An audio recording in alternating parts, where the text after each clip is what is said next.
खुलुमबाय बाथौ बिबुंसारनिसिम आं दुलाराय बाथौ गौथुमनि जानानै आङो बाथौ बिबुंसारनि गेजेरजों जोंनि जानो गोनां बोसोरारि सावराय जथुम दुलाराय बाथौ गौथुमनि जानुवारि दाननि 11-12 खालाराव नामबर बियाबाव बेवहाय गासै बाथौ सिबियारि जिल्लाफोरनिसिम मोनसे खावलायनायजों लोगोसे मोनसे मेसेज हरखानो सानदों। दिनै गलाघाट जिल्लायाव साननैनि हाबाफारिजों खुंनो लानाय बे हाबाफारियाव जिल्लाफोरखौ खावलायनो सानदों। बिथांमोना जाबायदि थांनो रेडि जानानै दङ आरो बिथांमोना थांनो हागोन, बिनि थांनायफोरखौ गावबा गाव थिक खालामनानै लानांगोन आरो दुलाराय बाथौ गौथुमनि जानानै जाबायदि जिल्लायाव हाबाफारिफोरखौ हरनांगौमोन बे हाबाफारिफोरखौ दासिमाव जों हरजोबनो हायाखै।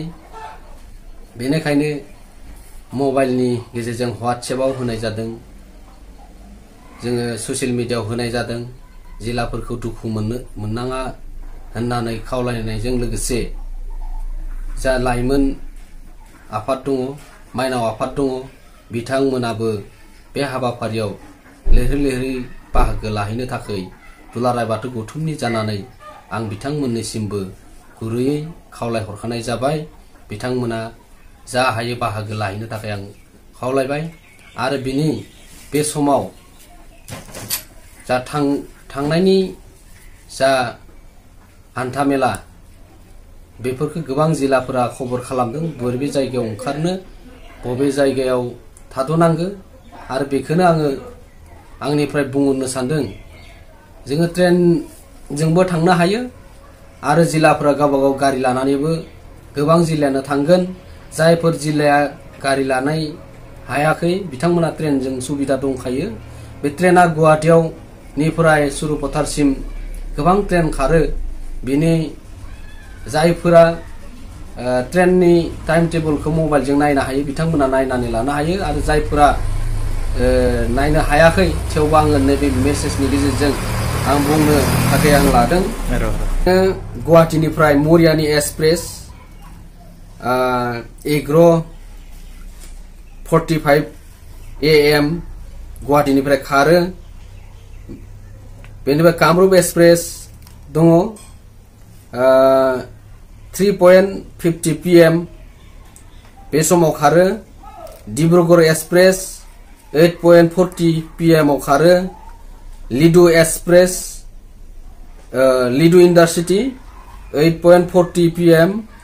अवध आसाम एक्सप्रेस 3:15 AM बे समाव खारो।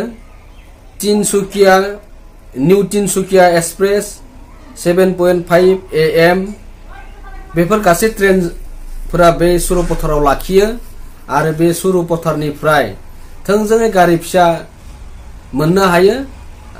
प्राय 10-12 किल'मिटारसो जागोन बे जायगासिम आरो बे रायदाव आफादा गासै टेम्पु गारि फिसाफोरखौ बुंखानानै दोनदों। बे नामबर बियाबसिम गासै ट्रेना गारि फिसाफोरा बे जायगासिम थांगोन आरो जोङो खुनु उसुबिदा जानाय नङा।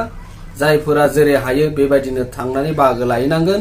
नाथाय मोनसे बाथ्रा, 10 तारिखैनो फ्राय जिल्लाफोरा थांखानाया मोजां। मानो होनब्ला 11 तारिखनिफ्रायनो फुंनिफ्रायनो हाबाफारिया जागायगोन। बेनिखायनो गासैखौबो 10 तारिखैनो जिल्लानिफ्राय गासैखौबो ओंखारलांनो थाखाय आं खावलायबाय आरो बे हाबाफारियाव साननैनि हाबाफारियाव लैहोर-लैहोर फैनानै बाहागो लागोन। आं बेखौनो दुलाराय बाथौ गौथुमनि गाहाय नेहाथारि जानानै बयनिसिमबो आङो खावलायबाय आरो गासैखौबो आङो फिन आंनि खुलुमनायजों जासि हरफिननानै आं बेखिनियावनो